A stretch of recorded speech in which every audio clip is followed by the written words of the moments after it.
some healthy ways to help cope with that word called grief or traumatic loss? Well, offhand, don't be afraid to cry. I think a lot of people try to repress those tears, but the They think it's a sign of it's weakness. not. It's a sign of strength because if you can learn to cry, I'm not saying out of control crying, but I'm saying if you learn to cry, you can actually see things better. It actually washes your eyes out, if you get my point with that. Sometimes the eyes of your heart. But I think people really can understand this thing. We were talking just briefly beforehand that exercise works. It's expected when people go into a place of grief or great trauma that they might be a little depressed. I mean, who wouldn't be? That's a sad time. And, something has happened that you don't think should have happened, or somebody died perhaps before you thought the time was right. Maybe they're young. Something unexpected happened of a violent death or something like that, or you lost a job or go through a divorce. Depression might be a real thing. Exercise is a great way to remedy that, because I've read studies and studies for years, even back when I was in the police department and talking to people that were dealing with trauma. Being a police officer is traumatic anyway, but I used to encourage people to have an exercise routine that you have to do that. It's not an option. To me, exercise was officer safety. I'm not talking physical safety only, I'm talking emotional and mental safety. But exercise is a better metabolizer of adrenaline than anything else is. And that can actually stop some of that stress, and it works better than antidepressant drugs. Clinically, what I've seen with patients over the years is that sometimes that traumatic loss is so paralyzing people can't even exercise. They Yeah. can't even breathe. They have so much anxiety or so much dread that minute by minute they can't cope.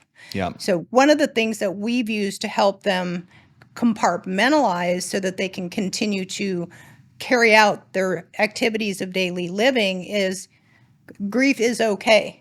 Yes. In the first 3 months, it might be okay to have this amount of time where we're focusing on that issue and we're actually working through our emotions. We're handling the fear, we're handling the anger, the unforgiveness, the resentment, the disappointment, the shame, whatever is around that emotional component of loss. We have to process that. If we stuff it, it just comes up later, oftentimes as a wound that hasn't been resolved. So grieving and grieving openly is very important. So we set a time to do that, and whether it's with a counselor, whether it's with an accountability partner, it's a talk partner, somebody where they can actually talk through what's going on the inside, because sometimes that anxiety is just too much for them to bear alone. It is, and there's a lot of books out there and ideas out there about the stages of grief, but generally it involves like denial, anger, avoidance, and maybe finally a new normal or something like that.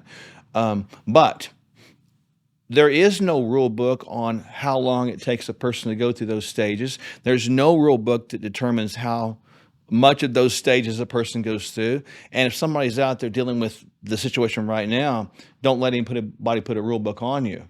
And on the same time, if you are a person that is dealing with someone who's going through that, advice would be you don't need to fix their problems. Don't tell them what they should be doing. The best thing you can do for them is just provide one or two things: ears, right? Or presence, right? Or both. They don't need your help. They might need your presence. And your presence might be the greatest help you can give them. The worst thing to do is try to come up with saying something, because it's probably going to be wrong, because there's no right words. The person going through that, show some empathy, sympathy, etc., but you're not them, right? So let them go through that process. And so you nailed it. The person should be allowed to go through a grief process because it's right, and there's no time frame on that. And I found that it's very important to help them stay connected. Sometimes that depression, they'll sink into a deep hole and they'll disappear. And that can lend them into unhealthy behaviors like drinking or drugging or smoking or self-destructive behaviors, not even bathing. Yeah. So having somebody that keeps in contact with that person on a regular basis to do a check-in, to remind them to do the things of self-care that they should do on a normal basis, process, and when the time is right, like you said, to move them into activity and motion so that they can stay healthy through the process. Well, I have a person that I've known for a long, long time that's going through a traumatic time even right now. And when I call, the person states to me many times, I didn't even want to pick up the phone. But they also know that I'm going to keep calling until they pick up the phone. I don't take up their time, because they don't want to talk. But I will say, I'm just thinking about you, and we'll offer, if you need anything, let me know. And that's pretty much all you can do, because when a person's in that place, they're stuck, man, and you've got to let them stay there. But sometimes you got to get in that place with them, is what you're saying, and just call them and be there for them, but don't speed them up on any process. I'm also always very forthcoming in asking them if they're going to put themselves in a state of harm. If Yes. so, that's when you got to call a helpline. That's when you got to really Good. reach out. That's when you got to get them extra help so that harm doesn't come upon them. And there is the right time for medication. Sometimes Totally. we need an antidepressant to bridge the gap Yep. until we can get our feet on the floor to actually cope with the everyday life situations that are at hand. Well, I think if you're out there and you're dealing with this, whether you're a person observing someone dealing with it or a person going through a trauma or a critical incident, watch for destructive behaviors. If a person is observing destructive behaviors or a person is within the destructive behaviors, be honest about that and don't consider that a weakness. Consider that a strength, because if you can be honest about that and talk about, kind of where you are and what you're doing, that'll be better for you, because many times if you deny that, seeing that, you can allow someone to hurt themselves, right? And to not say something to someone that's like that or in that place is doing them the greatest disservice. So if you're there, talk to somebody, work through the process, and realize there's somebody out there that loves you very much. And if nothing else, we do.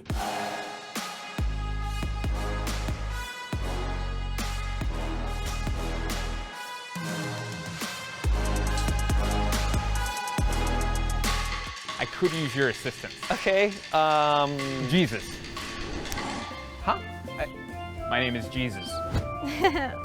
Sure. Jesus. You looking for a job? Yes, sir. You and Mark have 45 days before the bank forecloses. Not to worry. They do not call me by God Byron for nothing. The collection plate starts to be passed around. Mark reaches into the basket and shouts, "You and your family are the winner from the First Church of the Lotto."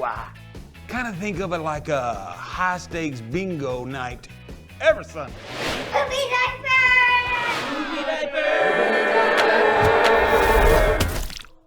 This video of the diaper is going viral right before our eyes. this is a miracle. What is?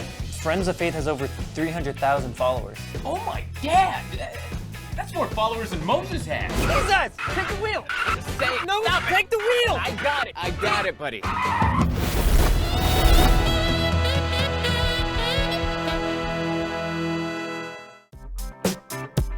And when you navigate through these economies with people, here's what happens.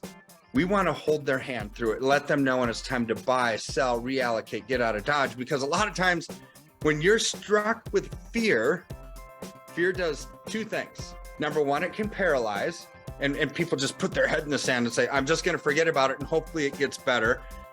Or it causes you to make a wrong decision. And this is why we are here, is to help people navigate through the political quagmire nonsense that's going on, the economic malaise, and the absolute collapse that we're seeing. And when our freedoms are eroding, our political freedoms, our economic freedoms, our personal freedoms, our religious freedoms, our health freedoms, they're all tied together. But you know what doesn't need to erode with that? Our finances. KirkElliottPhD.com/Sherwood. Exploring biohacking, bioharmonizing, biosynergizing, stacking, resilience, or anti-fragility. Start here. No gimmicks, just proven results.